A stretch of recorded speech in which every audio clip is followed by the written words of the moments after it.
UP को 3 लाख करोड़ से ज्यादा की उम्मीद, चुनावी गणित से पूरी हो गई मुराद। यूपी में मौसम विभाग ने जारी किया बारिश का पूर्व अनुमान। गोरखनाथ मंदिर पर हमला करने वाले अहमद मुर्तजा को फांसी की सजा, स्पेशल कोर्ट ने सुनाया फैसला।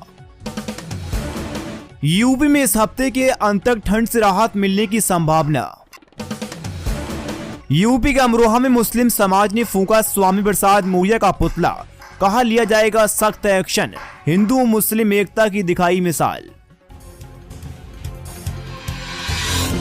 यूपी को 3 लाख करोड़ से ज्यादा की उम्मीद, चुनावी गणित से पूरी हो सकती है मुराद। यह उम्मीद इसलिए भी है क्योंकि अगले साल होने वाले आम चुनाव से पहले सबसे ज्यादा लोकसभा सीटों वाले राज्य यूपी की हिस्सेदारी से भी ज्यादा होनी चाहिए। केंद्रीय बजट में इस बार यूपी के हिस्से 3 लाख करोड़ रुपए से ज्यादा राशि आने की उम्मीद है। ये उम्मीद इसलिए भी है क्योंकि अगले साल होने वाले आम चुनाव से पहले सबसे ज्यादा लोकसभा सीटों वाले राज्य यूपी की हिस्सेदारी भी ज्यादा होनी चाहिए। केंद्रीय वस्तु एवं सेवा कर, जीएसटी अनुदान और कर्ज व एडवांस के रूप में ये राशि मिलने से प्रदेश की अर्थव्यवस्था रफ्तार पकड़ेगी। यूपी में मौसम विभाग ने जारी किया बारिश का पूर्व अनुमान। राजधानी लखनऊ समेत राज्य भर में मौसम का मिजाज अब बदलने लगा। फरवरी महीने की शुरुआत के साथ ही कड़ाके की ठंड भी छुटकारा मिलने लगा। इस बीच मौसम विभाग ने MID ने अपने आने वाले दिनों में राज्य के अलग अलग इलाकों में बारिश के बाद ठंडी हवाओं की चेतावनी जारी कर दी। साथ ही आज यूपी के कई इलाकों में बदली और बारिश होने की संभावना है। राजधानी लखनऊ में मौसम के मिजाज में उतार चढ़ाव जारी रहा। मौसम विभाग की माने तो बुधवार को लखनऊ में न्यूनतम तापमान 13 डिग्री सेल्सियस और अधिकतम तापमान 25 डिग्री सेल्सियस रहने का अनुमान लगाया गया था। साथ ही लखनऊ के कई हिस्सों में आज बारिश की भी उम्मीद जताई जा रही है। लखनऊ में बादल और ठंडी हवाओं का असर देखने को मिलेगा। बजट में मेडिकल क्लास पर फोकस, 7 लाख तक आय पर टैक्स नहीं। केंद्र सरकार के वित्तीय वर्ष 2023-2024 के लिए आम बजट 1 फरवरी यानी कल पेश हुआ। वित्त मंत्री निर्मला सीतारमण ने कई बड़े ऐलान के साथ साथ मध्यम वर्ग की बड़ी राहत दी। अब 7 लाख रुपए तक की सालाना आय पर कोई टैक्स नहीं देना होगा।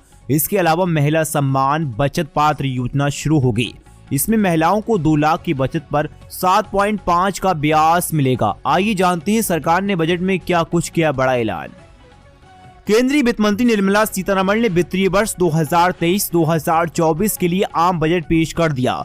कई बड़े ऐलान के साथ नई टैक्स दर में बदलाव करते हुए बड़ी राहत दी। ऐसे में अब व्यक्तिगत आयकर की नई टैक्स पर 0 से 3 लाख रुपए तक 0, 3 लाख से 6 लाख तक 5, 6 लाख से 9 लाख रुपए तक 10% और 9 लाख से 12 लाख रुपए तक 15%, 12 लाख से 15 लाख तक 20% और 15 लाख से ऊपर वालों को 30%।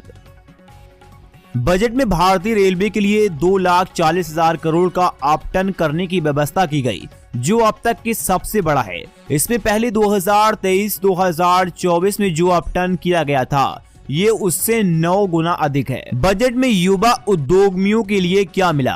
कृषि से जुड़े स्टार्टअप को प्राथमिकता दी जाएगी। युवा उद्यमियों द्वारा कृषि स्टार्टअप को प्रोत्साहित करने के लिए कृषि कोष की स्थापना की जाएगी। इसके अलावा PPP मॉडल के जरिए टूरिज्म सेक्टर को बढ़ावा दिया जाएगा। केंद्रीय वित्त मंत्री ने बताया जम्मू कश्मीर, लद्दाख, नॉर्थ ईस्ट पर फोकस होगा। देश में 50 नए एयरपोर्ट बनाए जाएंगे। PM आवास योजना को 66 बढ़ाकर 69,000 करोड़ किया जा रहा है। निर्मला सीतारमण ने बताया कि बजट में रेलवे के लिए 2,40,000 करोड़ रुपए के पूंजीगत प्रावधान किया गया। PM आवास योजना का बजट 66% से बढ़ाकर 69,000 करोड़ किया गया। FY24 में कैप्स का लक्ष्य 33% से बढ़ाकर 10 लाख करोड़। साथ ही देश में 50 और एयरपोर्ट, हेलीपैड और पोर्ट के पास पैड या तो बनाए जाएंगे या फिर उन्हें फिर से रिवाइव किया जाएगा। अखिलेश यादव ने कहा बजट से हर वर्ग में बड़ी निराशा। शिवपाल बोले रोजगार व कारोबारी हितों की अनदेखी। शिवपाल यादव ने बजट पर प्रतिक्रिया देते हुए कहा बजट में रोजगार व कारोबारी हितों की अनदेखी की गई। MSMI व किसानों की आय बढ़ाने को लेकर बजट मौन है। नौजवानों, युवाओं, महिलाओं, मजदूरों, व्यापारियों और विशेषकर मध्य वर्ग के लिए ये बजट छलावा है। वहीं सपा अध्यक्ष अखिलेश यादव ने बजट पर प्रतिक्रिया देते हुए कहा, भाजपा ने अपने बजट का दशक पूरा कर लिया, पर जब जनता को पहले कुछ नहीं दिया तो अब क्या देगा। भाजपा महंगाई व बेरोजगारी को और बढ़ाएगा। किसान मजबूत, युवा, महिला, नौकर पेशी, व्यापारी वर्ग में इससे आशा नहीं निराशा बढ़ी। ये चंद बड़े लोगों को ही लुभाने के लिए बीजेपी ये काम कर रही है। यूपी में इस हफ्ते के अंत तक ठंड से राहत मिलने की संभावना। उत्तर प्रदेश के बीते कई दिनों से हो रही बारिश से मंगलवार को राहत मिली, लेकिन राज्य के कई इलाकों में बारिश के बाद ठंडी हवाएं चल रही हैं, जिसमें ठंड फिर से बढ़ी हुई है। भारतीय मौसम विभाग IMD के माने तो राज्य में अगले 2 महीनों तक ठंड में कमी आने की संभावना है, लेकिन 2 दिनों के बाद तापमान में बढ़ोतरी होगी, जिसके कारण 2 फरवरी के बाद ठंड में कमी आएगी। यूपी में लोगों को शीतलहर से भी राहत मिलने की संभावना है। मौसम विज्ञान विभाग के मुताबिक यूपी में आने वाले दिनों में तेज हवाओं से राहत मिलेगी, जिससे ठंड कम हो जाएगी, जबकि राज्य में 2 फरवरी तक ठंड से राहत मिलने की संभावना नहीं है। 2 फरवरी के बाद तापमान में बढ़ोतरी होगी, जिससे ठंड से राहत मिलेगी। विभाग की माने तो अधिकतम तापमान 2 फरवरी के बाद 2 से 4 डिग्री और न्यूनतम तापमान में 2 से 3 डिग्री तक बढ़ोतरी होने की संभावना है।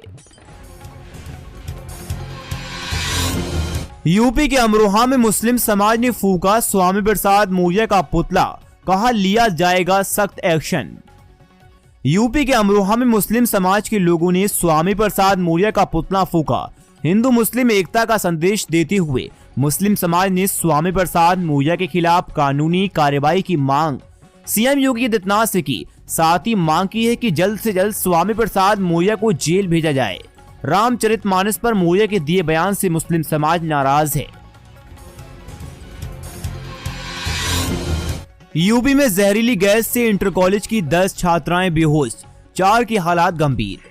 उत्तर प्रदेश के बाराबंकी में जहरीली गैस से इंटर कॉलेज में पढ़ते पढ़ते 10 छात्र बेहोश हो गए।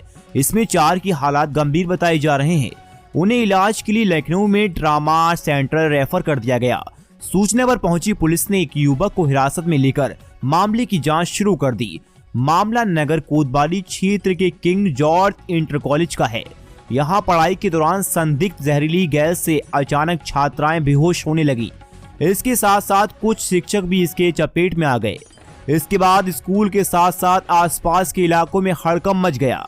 अनन फनन में स्कूल प्रशासन ने पुलिस के साथ मेडिकल टीम को इसकी सूचना दी। बताया जा रहा है कि जहरीली गैस की चपेट में करीब 15 से 20 लोग आ गए थे। मौके पर पहुंचे डीएसपी नवीन सिंह ने तत्काल स्कूल खाली कराने के साथ ही एरिया को सील कर दिया।